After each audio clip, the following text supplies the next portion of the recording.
Hi, and welcome to Tabletops and Bottoms, the show where we talk about TTRPGs, all things nerdy, and or gay.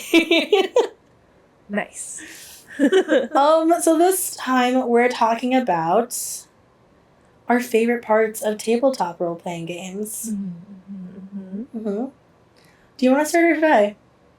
I like that you can do whatever. To a point. I was gonna say that is an interesting statement. Yeah, to a point. Like, I do also like that you can pretty much do whatever you want, but like within reason, of course. Like, don't just be a problem player. Yeah, that's true. I meant more in like anything is possible. Yeah. Yeah. Yeah. Actually, fun fact. So I was talking to a new player. Not a new player to D&D, but new to my table.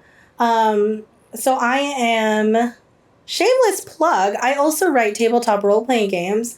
I will link that in the description. I'm surprised you didn't do it sooner. I know, I'm surprised I didn't do it sooner either. I write tabletop role-playing games. It is called The Last. I'm linking it in the description, but I'm currently playtesting a brand new scenario. And I have a player that I have never played with before, and he is new at my table. And he is somebody who actually is not a fan of horror. Actually told me the difference of why he doesn't like horror and why he prefers like D&D and like certain other tabletops is because you are the hero in D&D. You get to be, like, it uplifts you and you get to be in control, and it's sort of, I don't know what the word is, but like it really empowers you. Empowers the word, yeah. It really empowers you to like be the hero, be more than who you are, versus horror games, which is generally what I like, where you are sort of forced, where you are depowered, like you are helpless against the forces against you. Yeah.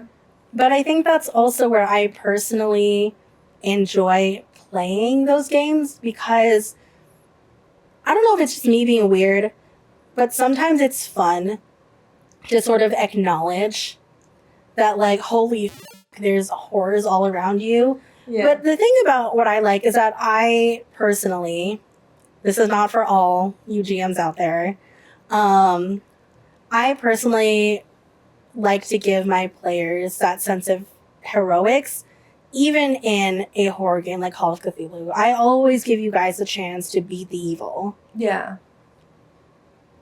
So in that sense, I don't always want you guys to fail. Actually, in general, I don't want you guys to fail. Yeah. Everything is generally rigged in your favor, even if I make it seem like it's not. Cover your ears for this. What? So, hot take. Maybe this is not a hot take.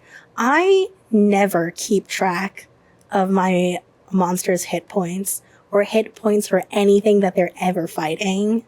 I always keep it going up until the point where I'm like, you know what? They've had enough. They deserve this win. And then I let it happen. I can still hear you. Damn it. Well, now you know. Now you know. You're like never truly in like any danger. That's true. Why didn't? So for all of you out there, Marisa's fiance is sitting right there while we're recording these, who is also a regular player in our games. I was being attacked.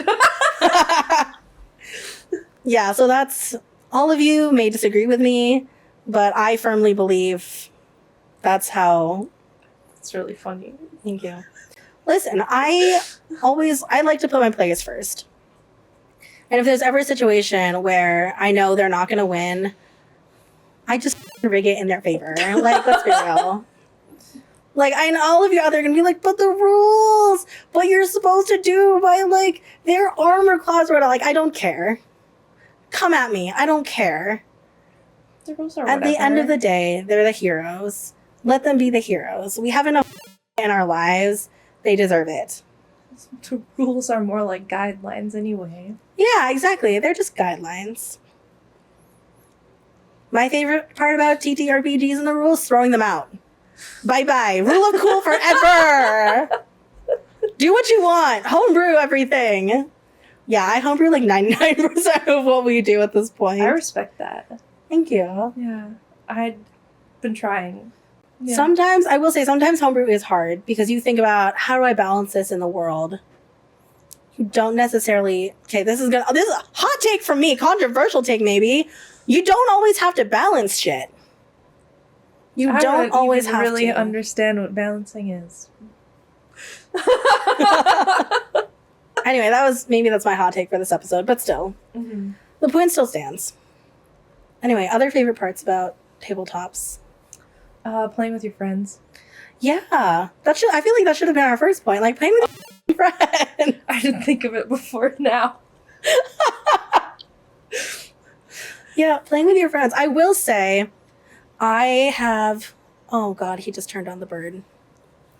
It's fine. Like, what is that? Okay, if you can hear that, I bought my cat a new toy, and it is a bird that flaps and stuff, and he likes it, which is strange because he doesn't like any electronic toys, period.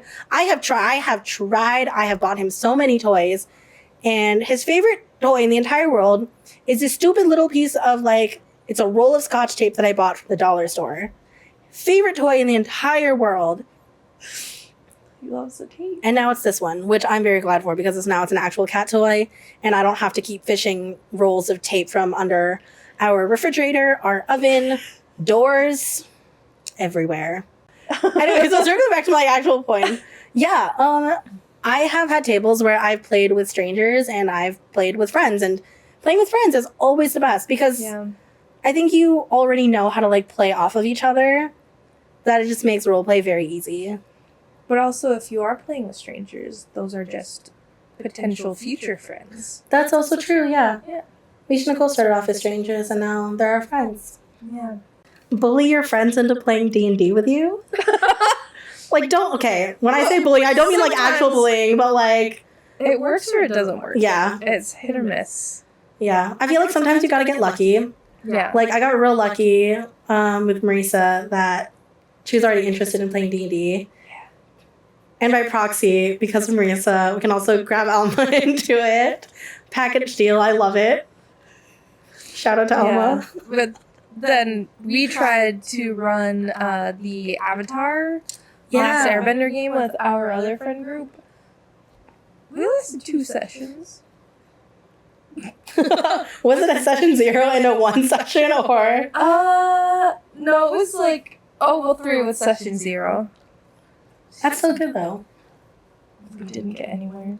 The characters that they came up with were really funny, though. Dang. But, well, one of them was really funny because she was just playing, like, the oldest man in the world who was an earthbender and didn't walk anywhere, but, like, would move the earth beneath his feet so he didn't have to walk. You know what? That's amazing. I love that. Yeah, but then we had, on the opposite end of that, we had Elsa, who came up with an entire new water tribe that her character belonged to. Damn. And then on the opposite spectrum, we had a character who gave us nothing.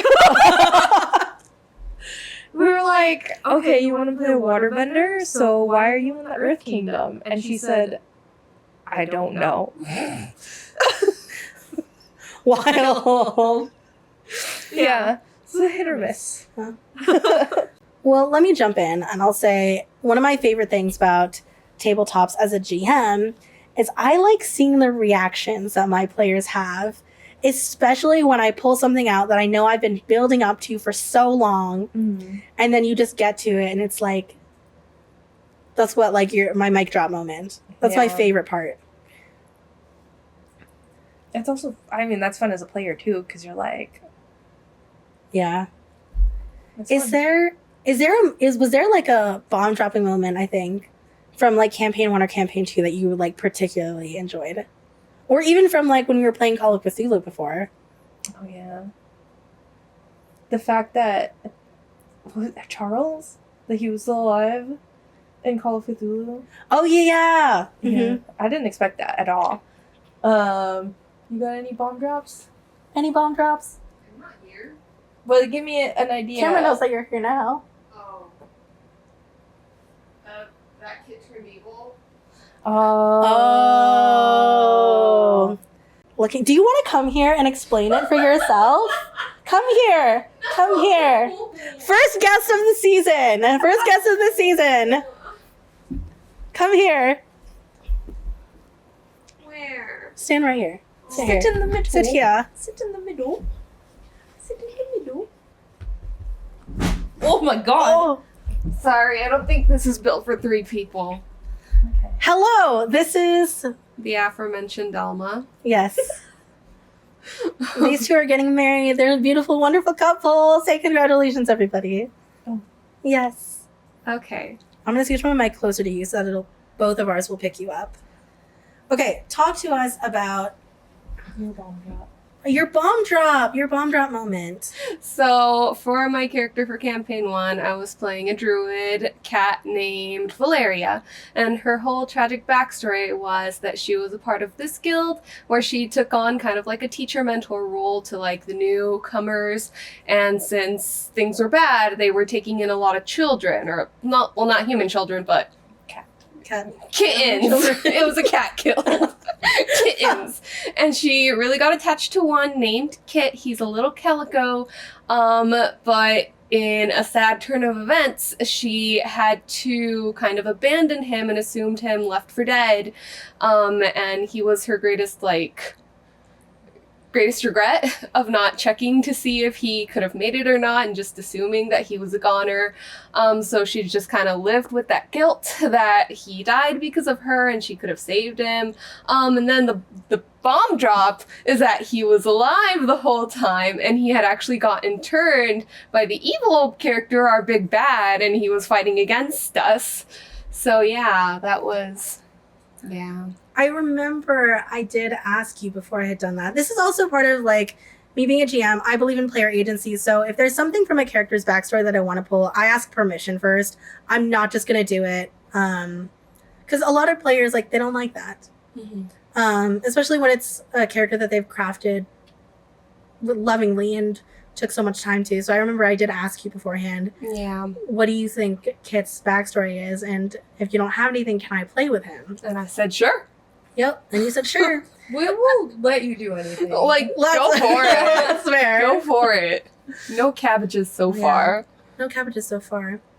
But yeah, and then you told me I could play with him. And so what I did is I took his character, grew him all up, Mm-hmm. and turned out he was working with our big bad for both revenge purposes, but also like there was a lot of that I guess a smidgen of like Stockholm syndrome in there, and also like as a kitten being very influenced by the hurt and the pain all around you. Yeah. Not to mention, you chopped off his leg. That's true. I did chop off his And leg. his tail. And his tail. Mhm, He has mhm. got he has got prosthetics now. Yeah. hmm But good news, Kid Story did not end terribly. It did not. Did He's not. still with us. He's I still play with us. him now sometimes. Yeah. You are now Kit in our in-between campaign. Mm-hmm. He did turn over a new leaf. He had his whole epilogue where he made peace with Valeria. Mm-hmm. He's a detective now. He's a detective now. He is a detective now. I will say, I think Kit was like one of my actually, no, Kit is my favorite NPC Wow. turned player character. Wow. Wow. My baby boy Your baby boy. that I abandoned. Yes, that you abandoned. I will say my mice characters are close second, but I think Kit is my Oh favorite. my gosh. They're so cute. That was also something that was built up too. Yeah, that was really cute. That's true. Yeah, I forgot that was like their wedding was like it wasn't necessarily a bomb drop, No. but it was absolutely something that was very fun. It wasn't a bomb drop, but something else that really surprised me. Not Dungeons and Doggies. When we were playing Call of Cthulhu and I played a himbo, Yeah. couldn't, real dumb, didn't understand social cues like that. When you drop that misery and what's his face, what was his name? What was your Charles, husband's name? right? Charles. Was into him, and I was like, oh, this is new to me. Yeah. Okay, listen, I am a chronic bisexual NPC like creator. If my NPC is in there somehow, they are always bisexual. Always. Love that for him. Yeah, that was fun. Yeah. That was really funny. That game ended up in a throuple. It for sure. It really for did, yeah. Fuck love triangles. Good for him. Just make it poly. 3 is the strongest number. Triangle's the strongest shape. That's adorable. I love that's also the shape of your ring. Oh, that's true. That's why I got it. What? Yeah. This is true. And then she forgot it today. Amazing. I was cooking! It's been up there for at least I'll just 2 blur days. your hands so they can't tell. Everybody say thank you to Alma for joining us for this impromptu guest appearance. Thank you. Am I free to go now? You are free. Yay. Thank you. I like playing with my friends, and I like being able to do things. And I like how many settings there are in general. I mean, D&D isn't the only one. I know it's the most popular, most well-known, Yeah. but it's not the only one out there. Oh, hot takes, but our least favorite parts about TTRPGs. Combat. Yeah, I was going to say combat too. So that's not, that's not new. Sometimes the rules are too rigid. Yeah, I will agree with that one. This is also why, like, I personally am, like, a fan of the rule of cool. Just because Yeah. sometimes rules just very, like, stifling. And, like, shout out to you if that's how you want to play. That's just not my personal preference. Like, I think there's no real wrong way to play. No, there is. I was going to say there is a wrong way to play D&D, and that's very... If you are a main character and if you are very controlling about everything, Yeah. that is the wrong way to play. Don't be that guy. Don't be that Reddit bottom player. talks Yeah. about. All right. Well, let's end the episode there. Thank you guys so much for joining us. If you want us to talk about anything, please leave a comment and remember to like and subscribe. Bye. Bye.